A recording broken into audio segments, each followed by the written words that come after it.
নমস্কার বন্ধুরা, রান্নার রংবাড়িতে সকল বন্ধুদের স্বাগত জানিয়ে আজকে একটা রেসিপি বানাবো। দেখুন এই কোয়াশগুলো আমি পাহাড় থেকে নিয়ে এসেছিলাম, আপনাদের বলেছিলাম।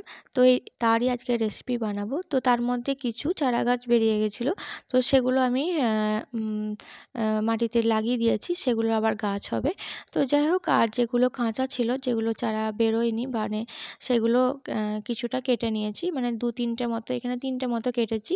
তো এখানে কোয়াশ কেটে নিয়েছি সরু সরু করে, আর এখানে নিয়েছি আলু, পেঁয়াজ, টমেটো আর কাঁচা লঙ্কা নিয়েছি। মশলার দিকে নিয়েছি এখানে নিয়েছি দেখুন চিংড়ি মাছ, আর মশলার দিকে নিয়েছি আদা বাটা, জিরে গুঁড়ো, হলুদ গুঁড়ো, লঙ্কা গুঁড়ো, আর নিয়েছি নুন। তো প্রথমেই কোয়াশটা আমি একটু জলে সেদ্ধ করে নেব, যেহেতু কোয়াশটা জলে সেদ্ধ করে নিলে রান্নাটাও তাড়াতাড়ি হয়ে যাবে। তো এর মিনিট 2 মতো আমি একটুখানি ভাপিয়ে নেব। তো গরম জলে দিয়ে দেওয়ার পর আমি একটু ঢাকা দিয়ে 2 মিনিট মতো রেখে দেবো, তারপরে আমি জল ঝরিয়ে নেব। আর এদিকে আমি কড়াই চাপিয়ে দিয়েছি, এর মধ্যে দিয়ে দিলাম সর্ষের তেল 2 পলা মতো। তারপর আমি দিয়ে দিলাম, প্রথমে ফোড়নটা দিলাম জিরে আর শুকনো লঙ্কা, তার মধ্যে আমি দিয়ে দিলাম চিংড়ি মাছটা। তো নুন হলুদ মাখিয়ে নিয়েছিলাম চিংড়ি মাছটা, তো এবার আমি ভেজে তুলে নেব। আর এর মধ্যে একটা কথা বলে রাখি, এখানে হচ্ছে এই কোয়াশটা যদি সুগারের রুগীদের খুবই উপকারী কিন্তু এটা। আর এই রেসিপিটা যদি আলু ছাড়া বানান তাহলে সুগারের রুগীরা মানে খেতে পারবেন।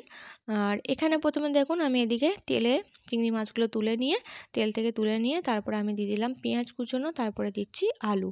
তো আলুটা আর পেঁয়াজটা ভালো করে একটুখানি আমি ভেজে নেব, যাতে আলুটা একটু নরম হয়ে যায়। তো তার মধ্যে আমি একটু ঢাকাও দিয়ে দিলাম যাতে তাড়াতাড়ি হয়ে যায়। আর এদিকে কোয়াশটাও দেখুন আমি জল থেকে ছেঁকে তুলে নিচ্ছি। আর 2 মিনিটের মধ্যেই কিন্তু এটা কোয়াশটা সেদ্ধ হয়েছে। 2 মিনিটের বেশি অবশ্যই সেদ্ধ করবেন না, তাহলে গলে যাবে। তো আমি পুরো টাইমটা বলে দিলাম। তো কম সেদ্ধ করলেও কিন্তু 1 মিনিট মতো রাখলেও হবে, 2 মিনিটও লাগবে না।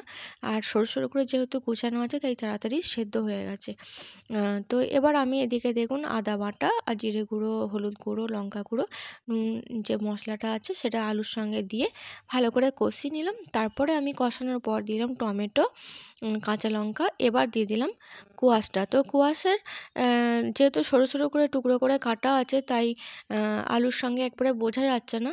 তো এটা যদি আলু ছাড়া বানানো যায়, তো প্রথমেই বলেছি, তাহলে কিন্তু এটা সুগারের রুগীদের মানে পেশেন্টদের খুবই উপকারী একটা রেসিপি। তো আপনাদের মানে বানাতে পারেন বাড়িতে। আর এই রকম রেসিপিটা বানালে সবাই খেতে পারবেন। তো আমি রান্নাটা দেখুন কষানোর পর জল দিয়ে দিলাম।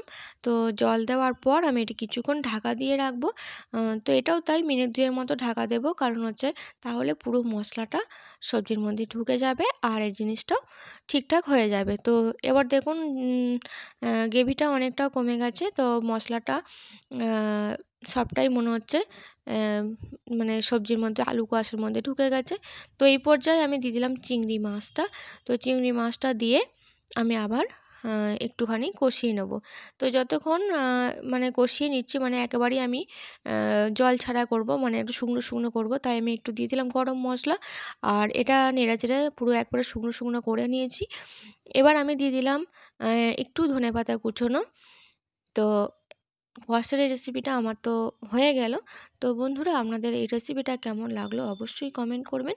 আর কোয়াশের তো বিভিন্ন রকম রেসিপি বানানো যায়, তো এরকম রেসিপিটা একবার বানিয়ে দেখবেন, আশা করছি সকলের ভালো লাগবে। আর এই কোয়াশ কিন্তু শুধু মানে প্রত্যেকের ক্ষেত্রে উপকারী একটা রেসিপি, উপকারী একটি সবজি। তো যাই হোক, এই রেসিপিটা এইভাবে বানালে সবার ভালো লাগবে।